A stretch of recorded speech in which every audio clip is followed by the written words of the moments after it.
Alors, un petit cooker, ma bolognaise tout simple. On a le petit sauté d'agneau qui cuit derrière, d'ailleurs, vous avez vu. Donc, ma petite sauce bolognaise, là, le secret de la bolognaise, c'est surtout une bonne viande et surtout longtemps cuire pour avoir une bonne sauce bien réduite. Alors, on met beaucoup d'oignons dans notre. Donc là, je suis pour 1,5 kg de viande, hein.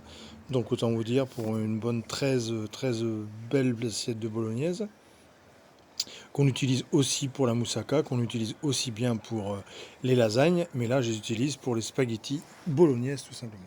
Donc de l'huile d'olive, beaucoup d'oignons qu'on fait revenir pendant 5-6 minutes à feu assez fort, on les remue bien. En ce moment vous me donnez plein de commentaires à mes recettes, tout ça c'est super sympa, merci à vous. Alors on met bien des herbes de Provence.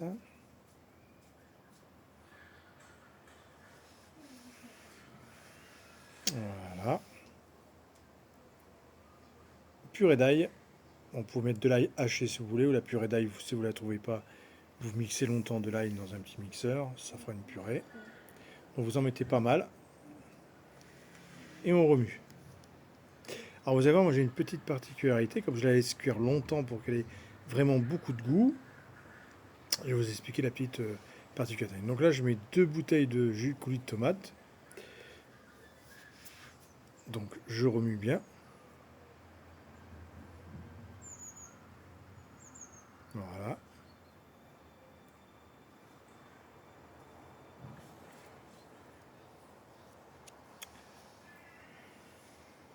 Et là je mets un bouillon de légumes. Voilà, donc la petite particularité, c'est que je mets une grosse partie de tomate, mais je mets aussi un bouillon de légumes que je mets. Je mets un épice Tex-Mex, vous pouvez mettre un épice tandoori, ça marche très bien aussi. Ou un mélange mexicain ou italien, ce que vous avez envie de mélange que vous aimez, pas trop fort quand même. Et là, notre bolognaise, elle est prête. Je vais la laisser cuire pendant à feu moyen pour que ça aide. Donc là, je rajoute un petit peu d'herbe de Provence encore pour qu'elle soit bien relevée. Et j'y mets ma viande. Alors vous prenez de la viande fraîche, hein, s'il vous plaît, de la bonne viande. Les gars, vous demandez à votre boucher de vous faire comme s'il faisait les steaks hachés. Vous prenez la viande hachée directement, mais vous prenez une bonne viande hachée fraîche, pas les surgelés, machin, s'ils sont dégueulasses. Et on ne sait pas ce qu'ils mettent dedans, que là vous prenez vraiment une bonne viande hachée, que vous émiettez dedans directement. Et ensuite, moi, je vais la laisser cuire pendant au moins 50 minutes, 1 heure, à feu relativement moyen. Je mets un couvercle parce que ça a tendance à gicler. Je la remue bien de temps en temps. Et je vais vraiment la laisser bien mijoter longtemps. Plus vous allez laisser mijoter longtemps, plus elle aura un meilleur goût. Voilà. Bon, là, il y a une cascade avec la caméra, hein. J'ai pris le sel et puis bing. Voilà. Donc, sel, poivre, bien évidemment.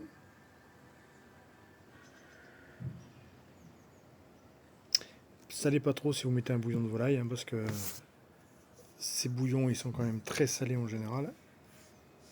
Voilà, et là je laisse mijoter une bonne heure, facile, je remue de temps en temps, voire un peu plus.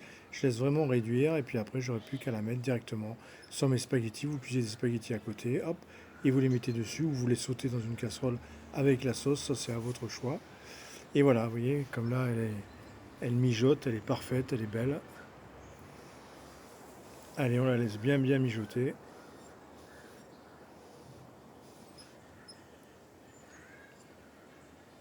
Voilà, là la cuit, vous voyez, elle a bien réduit, de moitié au moins le jus, hein. Vous voyez, donc elle est très concentrée en goût, en tomate. On aurait pu rajouter du concentré de tomate d'ailleurs, ça c'est pas interdit, hein. Vous pouvez aussi, si vous voulez vraiment la rendre très rouge, enfin plus rouge, ou encore plus de goût de tomate, des spaghettis, et on les met juste dessus et le bonheur est assuré. Voilà mes petits cookers, merci à vous, à bientôt, ciao.